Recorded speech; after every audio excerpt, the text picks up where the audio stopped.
Action Station, Manx Radio.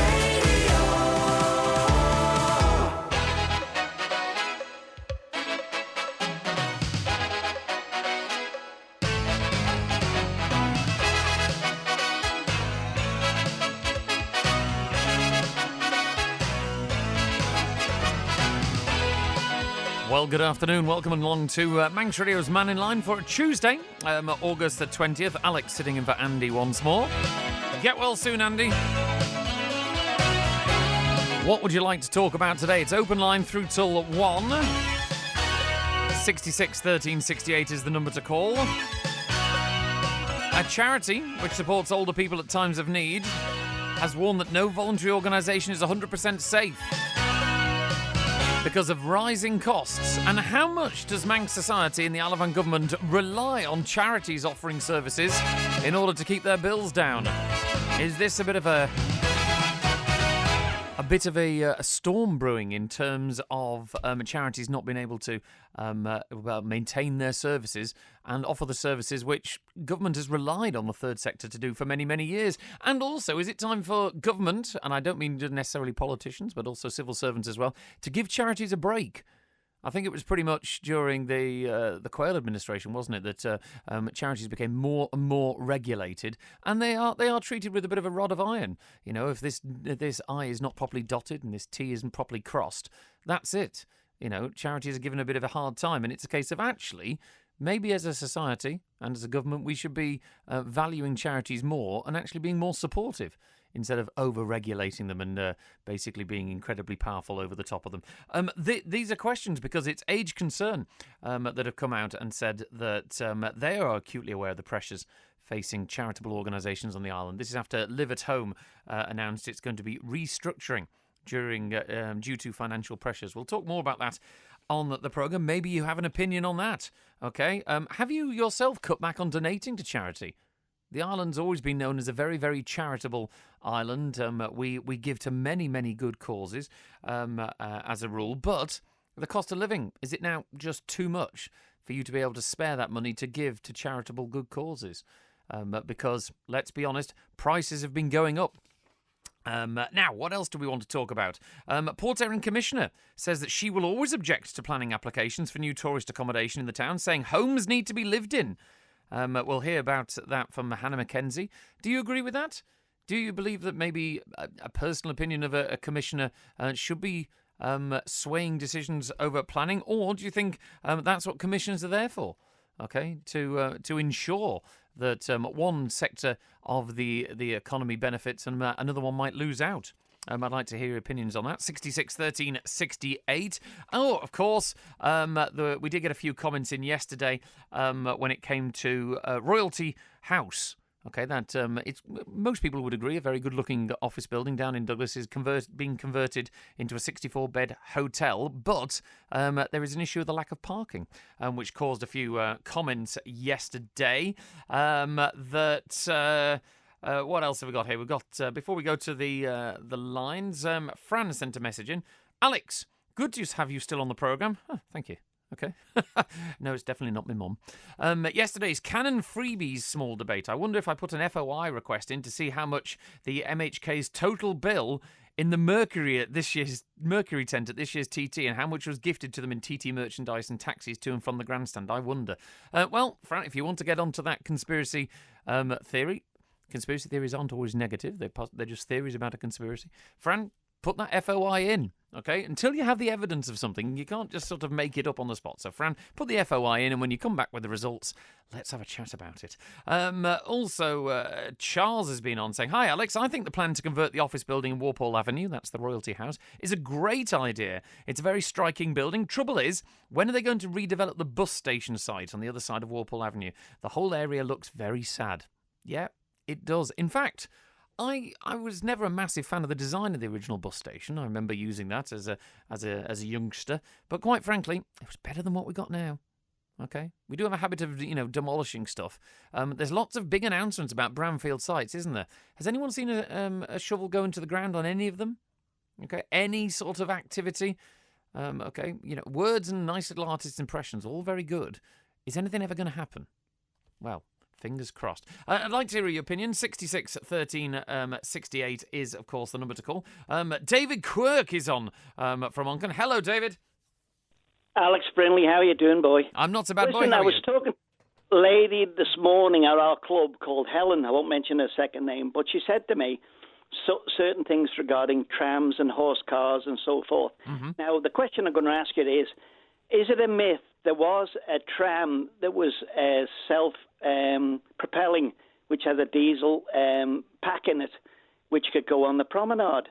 Now, I thought in my time there was, but I've never seen it, and I've never seen it out. And does the horse car or the trams fit on the horse car tracks? So you're obviously the man with the knowledge. A random one. She might be referring to the fact that when the government took ownership of the horse trams from Douglas Corporation, that they did sell off. Or they auctioned off a number of the older trams. I think the former Chief Minister had some from memory. And I know that one was converted into effectively a vehicle, a motor vehicle. And I've seen it up at the Derby. If it's not the Transport Museum, the Motor Museum. So it's drivable on the road, okay, with tyres. It's been heavily converted, and I think it's more of a novelty item. In terms of being able to go back on the horse tram tracks, well, no, they've taken the flanged wheels and everything else off them, so it wouldn't be able to go back on there. But yeah, I think that's where the urban myth has come from. That one was sort of done as a project by somebody who bought it, and it was turned into a motor vehicle. Right. Can I also swing into schools are going to be opening shortly, and I'm going to have to name two schools, which is Onken Primary School there, and Bemhaig School, which is a big school up there, where all the cushions are growing on in the vicinity or the areas of the schools. And I've actually complained a couple of weeks ago, still waiting for an answer to say when they're going to be cut. Now, obviously, because of the wet weather now and the humid weather, that things are growing vociferously in the hedges, but they're on government-owned property. And because the Weed Act says you've got to cut them down by the 1st of August, I just wondered who we have to prosecute in the Board of Education. Well, the question I'm going to put back to you, David, is that this Weed Act that we've been talking a lot about, and the fact that, Cushug, our national flower, or ragwort as its official name is, it's not as nice a name really, that it falls under this. Do we really think this Weed Act has actually got any power? Is this something else that politicians have thought was a good idea, but in reality, when it's actually come into force, it's, if I'm going to be honest, impractical? A bit ridiculous that basically we're going to have to go around the island spending a huge amount of time and money on what is, I'm sure, not most people's top priority, which is ripping out weeds of the national flower. But the issue I have is when Onken School is younger children as well, all the way up there to probably about 11, I think, 10 or 11. But it's in their car park. There's a lay-by there. I sent Andy some pictures on them there. And I just wonder, when people are dropping off kids in the little lay-by there, the immediately thing they do is kids always put their hands out and then stroke the hedge or stroke the thing. Shouldn't it not be easier for the department, if it hasn't got any staff, is a job done by the DOI, or we have community service back into operation? I think that would be a great idea as long as it's supervised. And I'm sure they would be. Well, the question is, David, that, and your former MHK, who was involved in the DOT as it was there, became the DOI. DOI is responsible for the properties when it comes to schools. But generally, do we not think the island's tatty? That we don't seem to rip up weeds. I bring up a good example. I drive past it every day. The Douglas Head Road here, the inland side of the road, believe it or not, actually has a pavement underneath it, but you can't see it. It's so overgrown and with trees and weeds and everything else, and it's never been tidied. And we don't seem to have works gangs anymore that actually go out and just keep the island tidy. And we use the excuse of, well, we're wildflowering or something like this to allow things to look untidy. Isn't it just a case of, instead of getting works gangs together, people just doing their job? Well, that's correct. The other thing regarding it is there's a duty of care, isn't it? If you have a property, I don't know where you live anyway, if you left it untidy and full of stuff that was growing all over the place, I'm sure your neighbours would get on to you to get it done. But I can't understand why, when we used to have, remember we used to have area gangs for north, south, east, and west, roughly. Yep. And those guys, and probably women as well now, knew where every year things would grow, where the ditches was blocked, where the leaves would go before the storms come, and clear everything. But there's no direction now. We're leaderless, never mind in government. We're leaderless in departments. And when I've complained to the CEOs of several departments, they go on and they say, and the standard answer is, from the buses, is a particular one about the 2 shelters in Onchan, there's 3 actually on it. They're an absolute disgrace. But the thing is, David, that the works gangs, the DOT and the DOI works gangs, they were done away with effectively following the VAT bombshell, as we call it, because some accountant on paper saw it's much cheaper to contract jobs out individually than it is to keep staff on payroll with pensions and future liabilities. And the issue with that is that all the stuff that you're referring to went by the by. And that is the reality of where we are now. We don't have those staff because government tried to cut back. But even, I agree with you, outsourcing certain things for activities like that, but they're not even doing that. They're only cutting the hedges on the TT course. They forgot about going from Signpost Corner down to the Governor's House there, and even the cushions which are growing behind the barriers, which advertise a well-known helmet. I think very good point. I've got a couple of things to put to you, David. Sorry, that when it comes to a lot of people are commenting on this. The reason it doesn't is there's no money. Thank you, 376. Obviously, there's always money when it needs to be required. 820 has been on saying there are area works gangs. Onchan district commissioners are responsible for Onchan's highways. Is that true, David? You're a commissioner? No, we're not responsible for the highways. There was agreement done donkeys years ago, and I'm not speaking on behalf of as a commissioner in case I get into trouble, but there's an agreement that was done by Phil Gone. So there's an ideal avenue for you. He's one of your guys that come on now and again. But that was done donkeys years ago.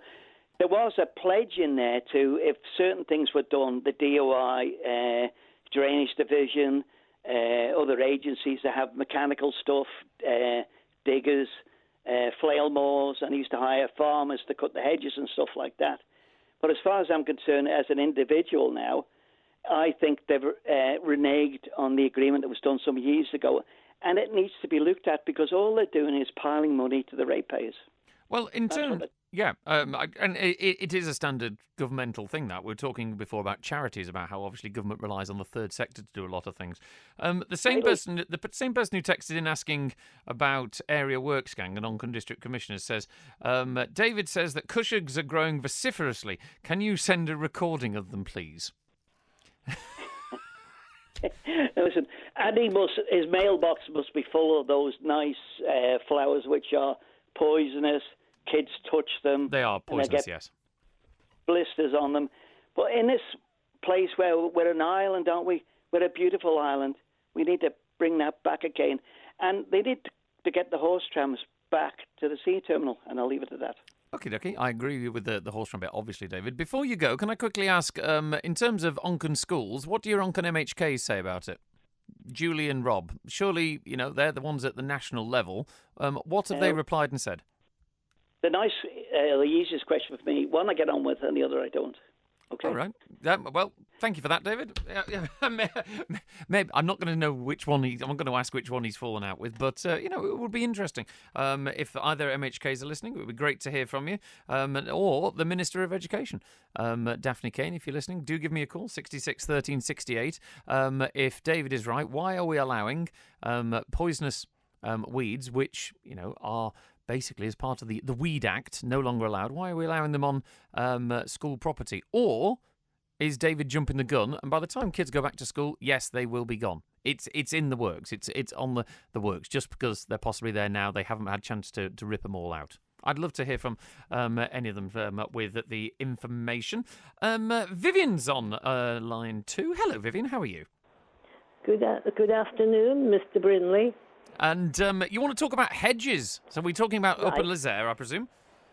Well, in 2015, we were all gathered at Andreas Hall. This was the Northern Parishes, with Mr. Bill Corlett, Phil Gorn, and all the local authorities. And it was set out that we should all cut hedges after September the 1st and not...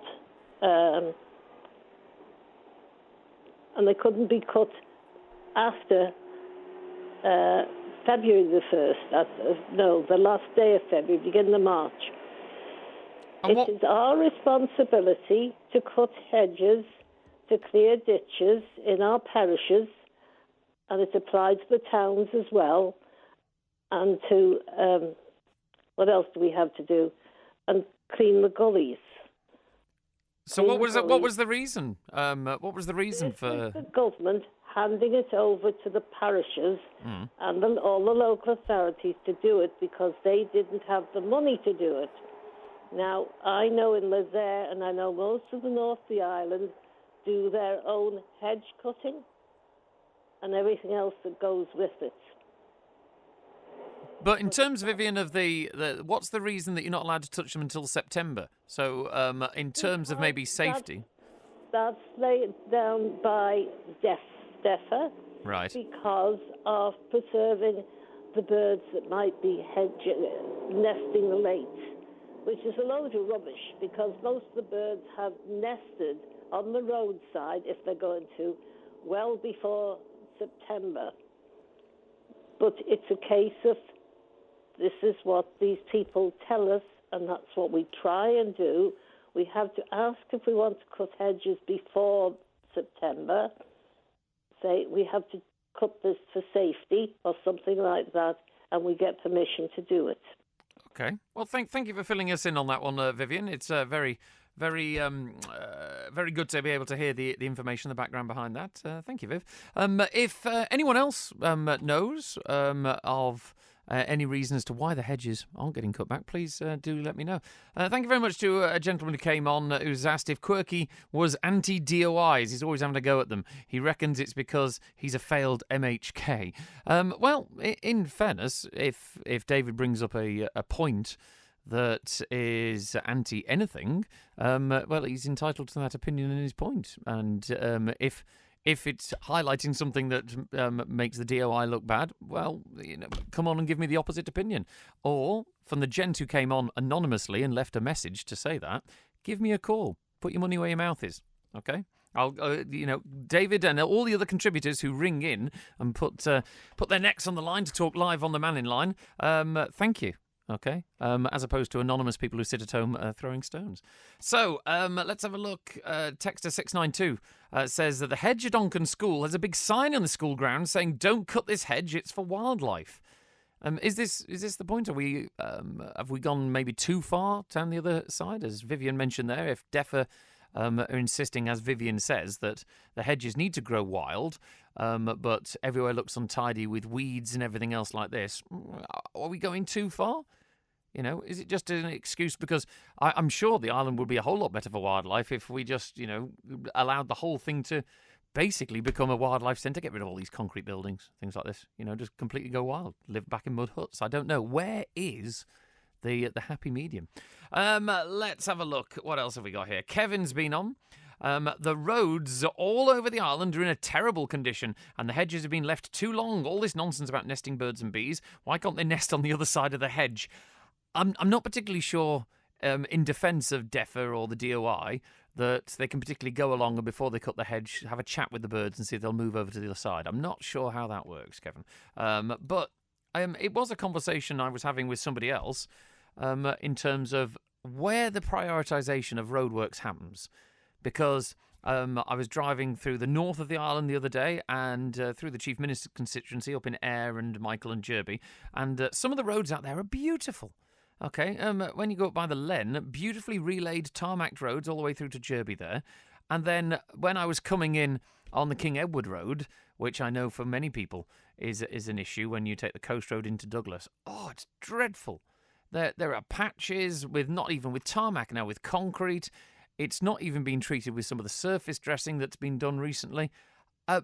Who prioritises which roads go where? which roads get the attention. In terms of even the surface dressing, we've applied this lovely surface dressing to some roads, and then some dreadful roads have just been left. Okay, what is the thought process behind it? If anyone has any information, or the Director of Highways would like to come on, I've laid down that gauntlet many times and it gets thrown back in my face, please do. 66 13 68.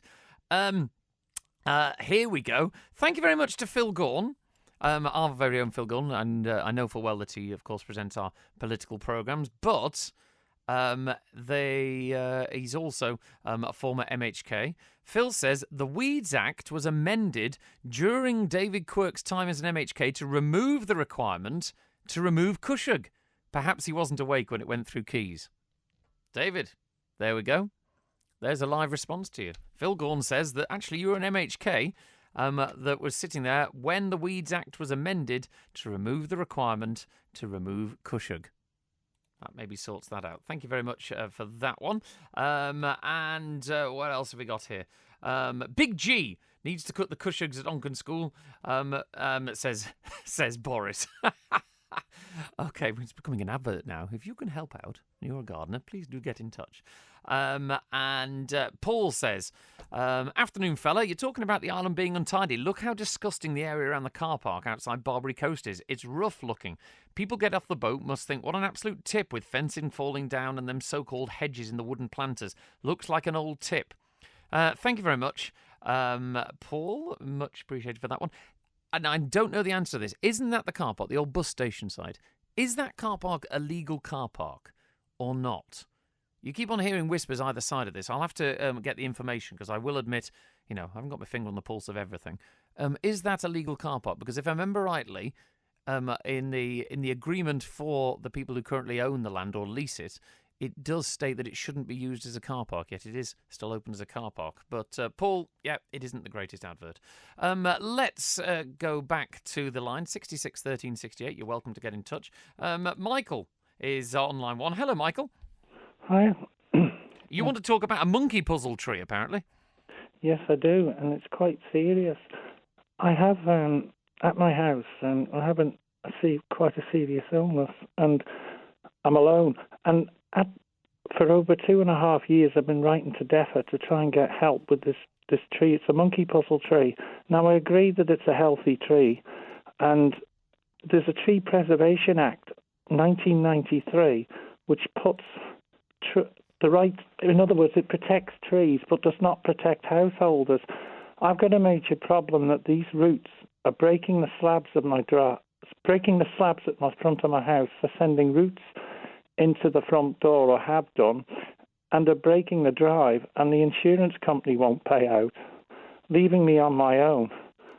Scared out of my mind that this driveway and my house could get seriously damaged. I'm uninsured. In other words, the insurance company say it's wear and tear, but I'm unable on my own to maintain these roots. I can't dig down soil.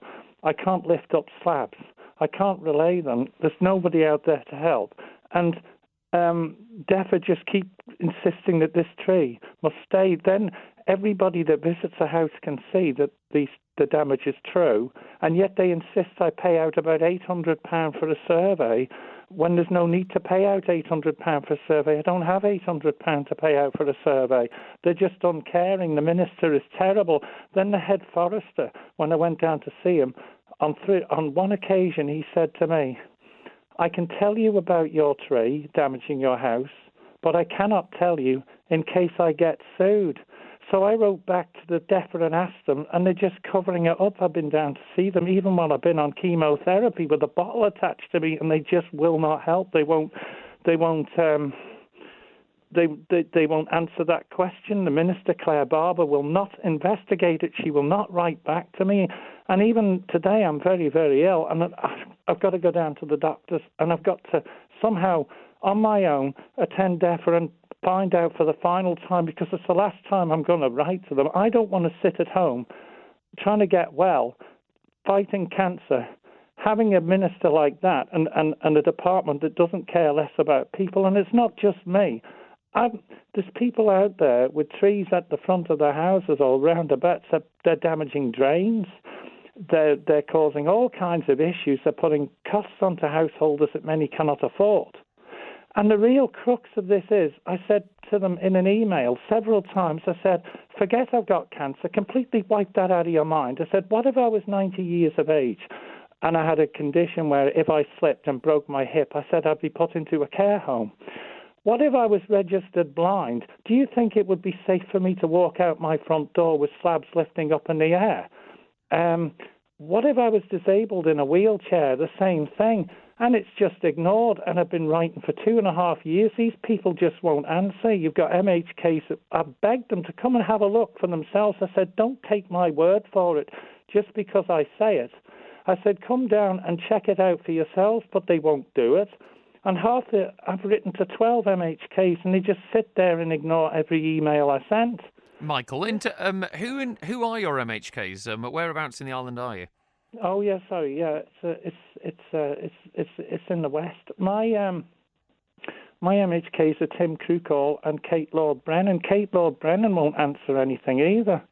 I don't know how they can sit there and allow somebody who's not well on their own, no family to help them, nothing, to go through this, having me writing for 2.5 years. I don't like coming on the air and telling the whole nation about all this, but I've just reached the end of my tether because they're just not helping. They're not doing anything.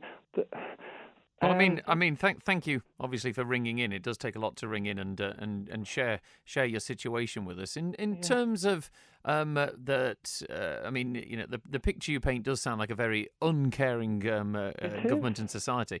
Have you, I mean, in terms of your personal condition, removing away from the tree situation, have you been to people such as in Manx Care or social services who might be able to make the case? Oh, yeah, they're pretty powerless to do anything. I mean, they're a healthcare service, not tree surgeons. I mean, I even had Dr. Alex Allenson write back to me in one email, and he said to me, because there's a police officer who's kind enough to come down on a welfare check to see if I'm okay. And he wrote to me, I told him about the tree lifting the slabs, etc., damaging the house. I'm scared it's going to cause foundation problems. I'm not sure. And Dr. Alex Allenson wrote back to me and said, write to the police officer. I wrote back and I said, he's a police officer, not a tree surgeon. Got no answer to that. I don't know what is going on in this government, but for a forester to turn around and say to me, I can tell you about your tree damaging your house, but I cannot tell you. I might get sued. It's one of the strangest comments of all of this. And I've asked Claire Barber to investigate exactly what he means by that statement, because I have a right to know if this tree is going to damage my house. Okay. I've seen it getting worse in the last 12 months. It split the drive in July 2023. It's lifted up a slab on the corner. It's done all sorts. And now there's a bulge outside my front door. I can't... this is my house. I don't know why they're putting a tree first. I don't have thousands of pounds to pay out contractors. I'm not a government department. But the thing is that a long time ago, it used to be called the Forestry Board, and the Forestry Board had their own foresters. Now, they might charge by the hour, but they weren't like a householder. It's different. If they charged by the hour, it wouldn't be as bad, probably, as like charging a contractor's going to charge an awful lot more. Okay. But this is the difference, and I also pointed out, this is important, I also pointed out to the Minister several times and got no comment on this, and MHKs, in the United States of America, they have a scheme. And in that scheme, if a person is poor, or they could be elderly, if the tree is too close to the house, that tree is actually removed for free. Now, ministers turn around and said, in one case, a couple of cases, I mean, if they help me, they would have to help everyone else. So I wrote back and I said, I'm not everyone else. There's not many people with a tree 6 meters from their front door, 6 meters from the road, lifting up slabs and damaging the front of their house, but it just falls on deaf ears. Okay, Michael. Well, thank you very much for sharing that with us, and we'll see if being able to raise it on a public forum like this helps. And if anyone else out there feels that in the same way as Michael, have we gone away from being a government for the people by the people, or is it a case of actually we don't put people first anymore? Okay. Sure. I mean, there are all these considerations to take into place, and there's quite a few texts coming in from people saying, since when since when do birds have a say on what hedges we can cut? Seems like they have more rights than us. From Angry Phil. Does Phil have a point?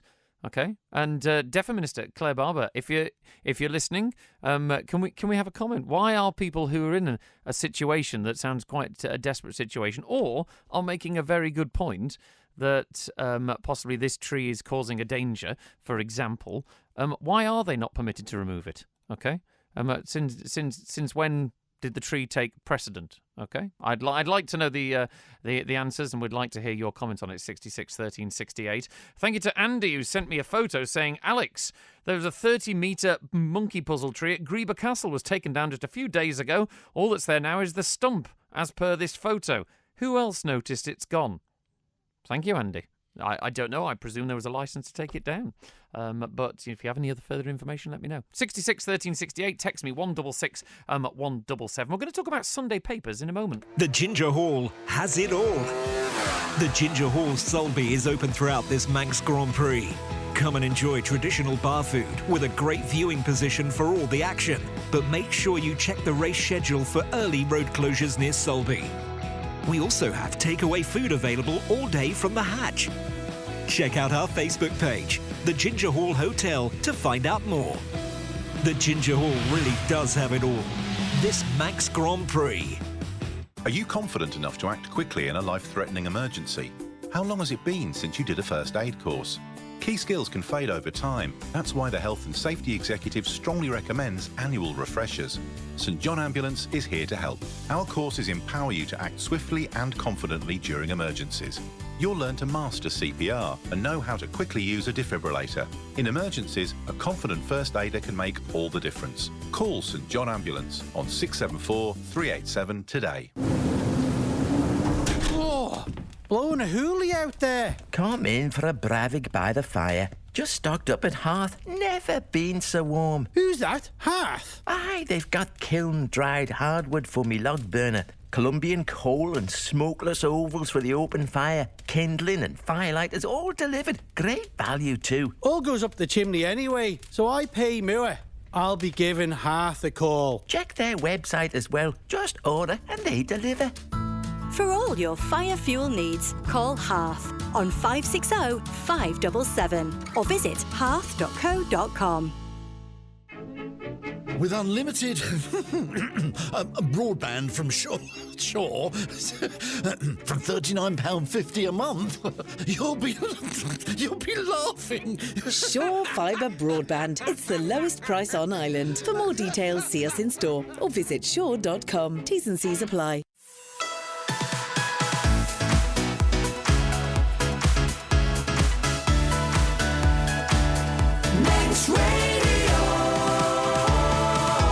This is the Isle of Man talking, the Mannin Line. Thanks very much for getting in touch today. Alex sitting in for Andy through until 1 o'clock. Paul says, Alex, have you time for me to show you the many roads in Derby Parish that can more than match King Edward Road in Onken? Unfortunately, you have found the exception. That was an access road to the new international airport. Let's not talk about the Derby Airport idea. We could be here for a while. Thank you for reading out the previous texts. Phil G is right. David Quirk has been talking nonsense about the Weeds Act. He has also no idea what vociferously means. He probably meant vigorously. Also, Vivian is right. Onken District Commissioners has the same contract for road signs in Onken as northern parishes have. Lord Street Car Park is not an authorised car park. Everyone is using it at their own risk and probably without landowner permission. That's from Chris Thomas. Thank you very much for that. And hi, the roads in Garth are worse than the outback roads in Australia. Kindest regards, Daphne of Mackle. Is that the Daphne in Mackle? Who knows? If so, Daphne, if you can just maybe put some pointy shoes on and kick Tim Crookle somewhere under the table, around the Comyn table, and say, can you sort out the roads in Garth, please? Okay. And thank you very much to Crystal, who's also been on, saying, charity begins at home. This island is our home. We should not answer to foreign corporations and run our own charities as we see fit. Corporate profits and banks are killing off our kind island community charity. Why, surely as Why? As surely as none of it's their business. It's charity, not for profit, and we've been taken over by corporate bodies who have no interest in care but only want numbers in their bank accounts. Take back the reins, Manx people. Horses are bolting. I presume you're talking about, what is it, the CSP, no, Corporate Social Responsibility, CSR. Is what all the big companies do, isn't it? To be able to be seen to be supporting charities and corporate organisations. A few more texts. Alex, can you please point out to motorists pulling out of KFC, there is no right turn sign in front of them. Nobody seems to take any notice. This is a question. I know full well that KFC and McDonald's have no right turn signs there. Are they legally enforceable, or are they just advising that you're not to turn right? Because the road itself is a two-way road. Now, I know for well in front of McDonald's you've got the good old red and white brick campaign back again, which looked tatty. But in terms of the exit from KFC, if you can cross the road and turn right, is that legally enforceable, that sign that says don't turn right? Okay, it's safer to turn left, I grant you, but I'm just curious. If anyone knows, do let me know. Thank you to 376. Why would any right-thinking person expect help from this government? And Kev, if the hedges are kept short all year round, the birds will go elsewhere, and the small roads around the island will be safer to navigate, also creating work for the locals.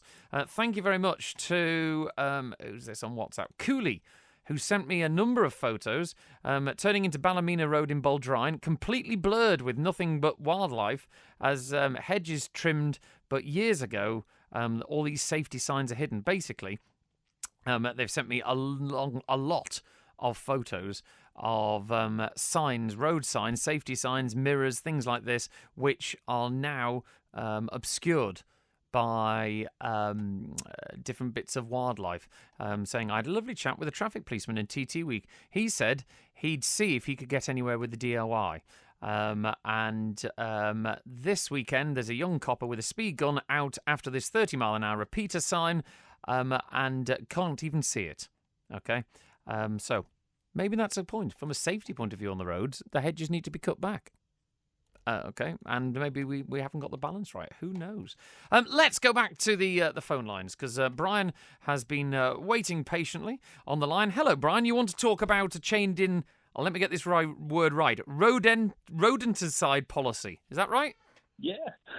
Many years ago, I bought a farm, and we used to phone up, and the local government board in that time would send a man up to put out rodenticide to kill off all the ringies, joeys, big fellas, whatever you want to call them, and mice, I suppose, as well. Mm-hmm. Anyway, the policy changed, and they said, look, we're not going to do it for landowners anymore. The landowners will have to do it themselves, but we'll provide the rodenticide.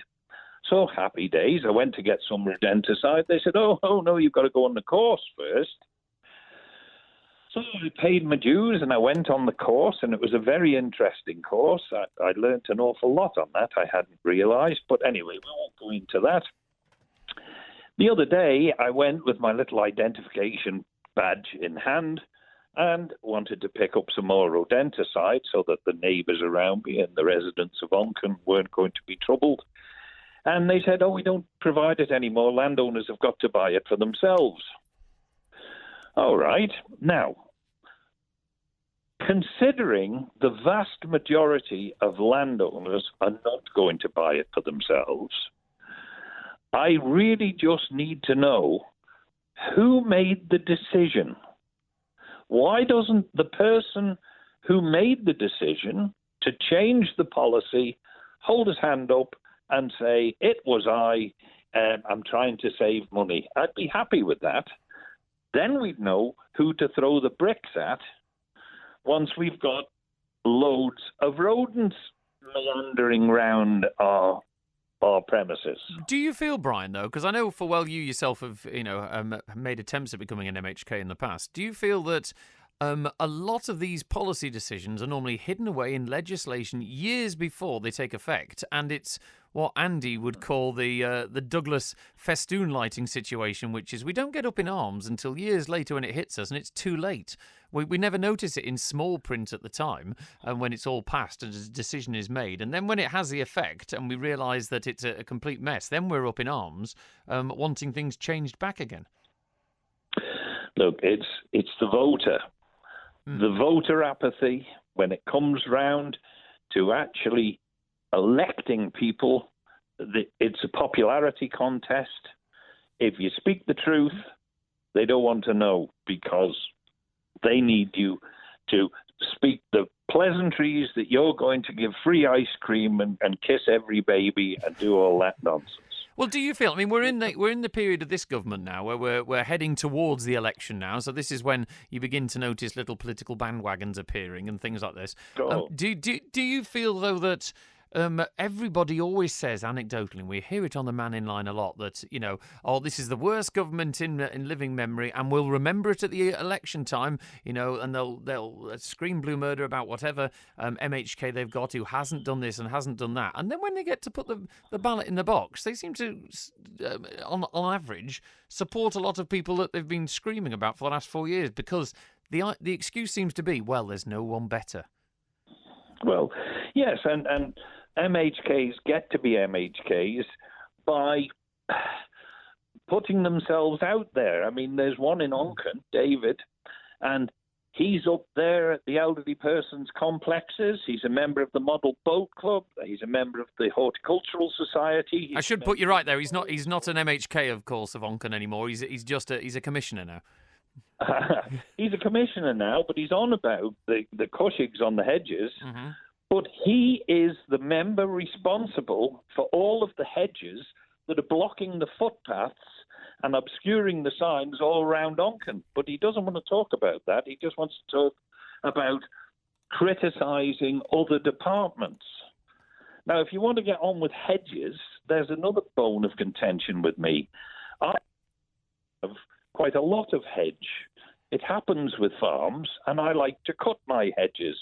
And I have several £1,000s worth of hedge cutting equipment that I can mount on my tractor. And if you keep hedges cut and short, they grow tight.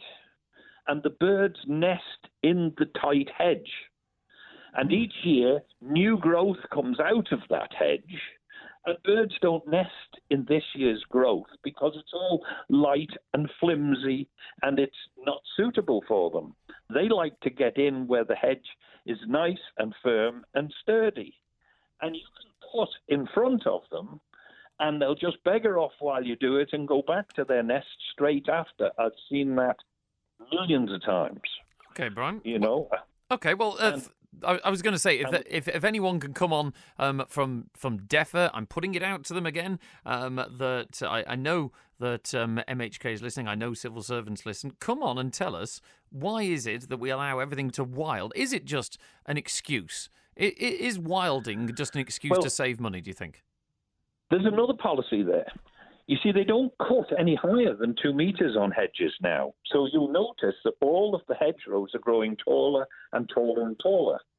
Now, from a practical point, if you have any common sense, you will realise that once all the bushes grow tall, they can act in high winds, greater leverage on the hedges. So they whip about and they loosen all the hedges up. So if you let them grow too tall, then you are actually consigning them to their own demise. Well. And one last point I'll just make, which I am appalled at, and it's nothing to do with government. It's just upsetting. Ash dieback. Yes. I have just realised how extensive this ash tree dieback is. I've got probably 40 or 50 mature, beautiful ash trees that will die in the next 2 years, and there's nothing we can do about it. If I drive from my farm towards Onken, the hedgerows have all these ash trees on them, and it's going to be sad to see a smile with the teeth punched out. It really is. Do you know what? It is something that I noticed. I was on the Snaefell Mountain Railway. You look down to the valley, and at this time of year, when all trees are green, there are now so many effectively dead ash trees sitting there. And as you say, there's nothing we can do about it. No, you can see, even they may be greening up this year, but you can see the cambium layer's gone, and they are not going to survive more than 1 or 2 years before they become, totally bald. Yeah. It's very sad, I've replanted other species. I've put quite a lot of trees in, but, they won't be there in my lifetime. Maybe somebody else will enjoy them or get somebody to come and cut them down for free. Yeah. Well, thank you very much, Brian. Lovely to speak to you. And Brian makes a very, very good point there. In terms of the hedges, are we meant to keep them cut tight and short in order to encourage the birds? Okay. And also, are they a danger? Let's have a look. Desmond's been on, saying wilding is another way of saying we don't have money for that because every penny we have is for windmills and solar panels. Thank you, Des, for that one. Brian did raise a point there that if David Quirk is listening, David, if he claimed there that you are responsible in Onken Commissioners for the hedges and the cutting back that very much you're complaining about, give me a call back, 66 13 68. And if that's the case, why are you complaining, and what needs to be done to get Onken Commissioners out to do it in your area? I don't know. Thank you very much to Rob Collister, MHK, who's been in touch. He did get in touch with me yesterday, actually, after the programme. I read it. I do apologise, Rob, regarding the hotel and the parking. But for the immediate topic, he says, I've listened to David Quirk's comments. I wasn't aware of the situation. So, you contact your MHK. That's what they're there for. You don't have to scream, shout, or anything else. But if they're not aware of issues, do contact them. So, David, if you're listening, get in touch with Rob. He would be happily able to follow up concerns with the department. But also, Rob has said he's listened with great interest to a number of the comments raised by Michael. That was the gentleman who was very distraught about how he's got an issue with this monkey puzzle tree. So Michael, if you're listening, Rob says, could you please contact him directly? You'll find Rob Collister's contact details in the phone book, like all the other MHKs. And he says, I will look into the matter on his behalf. He can't promise any outcomes, but he can promise he will look into the matter. So, Michael, there, if you're listening, that is from Rob Collister in Onken. Thank you very much. Thank you to the person texting in 014 saying the Isle of Man is more or less bust, but the government won't admit it. Well, glass half empty, glass half full. Who is responsible for keeping the service lanes clear so that people can put their bins out? Is it the residents or is it the commissioners? Thank you, Sue. Also, thank you to Elle, who says, hedge between Bedstead and Government House has been cut. However, the cuttings have been left on the road. I hope the cuttings have been removed before this evening's practice session. You'd like to think about it, wouldn't you? Okay? Yeah, I'm pretty sure it will be. Let's be honest, you know for well that the practice sessions will not go ahead unless the conditions on the road are safe. And that includes huge amounts of cuttings being left all over the road. Andreas commissioners wanted permission to fell some pine trees by the play park as the rooks were nesting and, shall we say, pooping, there's a phrase I'll use, on play equipment. Not allowed to by DEFA, so now a new park is needed. No common sense at all, some of these bunny huggers. I thought it was tree huggers. Make your mind up. I don't know. But, yeah, maybe we've got the balance wrong. Maybe we don't live enough in the real world and we sit in offices making decisions. I don't know. Okay, maybe there is always another side to a story as to why these things can't go. Because there are other occasions where if you sit there and go, I want to take out all these trees, okay, and you make a strong argument for it, and you say, right, take those trees out, and that bank that all those tree roots are holding together will suddenly become unstable, and then maybe 4 years later when you have a landslip, you'll sit there going, right, okay, what caused that? Well, you maybe took away the species that was holding the bank together for you. Who knows? So there is two sides to every story. So do bear that in mind when you're complaining about stuff like that. And, here we go. Thank you very much to 407, who says... Oh, it's D, sorry. The Isle of Man Woodland Society says there are 300,000 dead or dying ash trees here. But the DOI ignore the issue and won't tell people how dangerous they are. And it's killed people across. It's just a matter of time before it happens here. Thank you. I can't confirm or deny whether the DOI will ignore the issue. In fairness to the DOI, that I can imagine to take out all the island's ash trees is a humongous project, which would be hugely expensive. And that whether it's the DOI's responsibility or whether it's DEFRA's responsibility.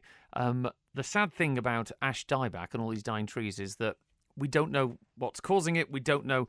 Well, we do know what's causing it. It's ash dieback. It's a disease. But there is no cure for the disease. Effectively, basically, ash trees are dying out. Okay, I've got an ash tree in my garden at home, and it's beginning to show signs. It's going to be something that I personally am obviously going to have to deal with at some point in the future. So, yes, they will be a danger. And it's not as if it's one or two bits, and it's not as if it's a bit like ragwort or cushug, where at some point we can just pull it out of the ground, and it's fine. These are big trees that are going to be costly and disruptive to get rid of, and will be dangerous as they die. So I can imagine, I sympathise with the people who are going to have to manage this, because it's something that's out of their control, but I'm afraid will become under their responsibility as time goes on. Wow. That flew by, didn't it? An hour having a good old chinwag about everything from cushug and ragwort to ash dieback and trees. Thank you very much to Pat, who says that the hedge cutters never remove the trimmings. No, I suppose they don't. It goes down the grids. And I suppose that could block drains, which means the poor DOI have to come and unblock the drains again. Thank you very much to the texter 305, who says the problem is the DOI is management heavy, not enough people on the front line. I always say that when I get told off for criticising the DOI, that the people on the front line do an amazing job. And I doff my cap to them, especially in the weather we're going to see over the next few days, so be kind to them, okay? Thank you to Howard Kane for the phones today, and also Chris Quirk for the phones yesterday. Who's on tomorrow? Who knows? Until then, take care. Ta-da.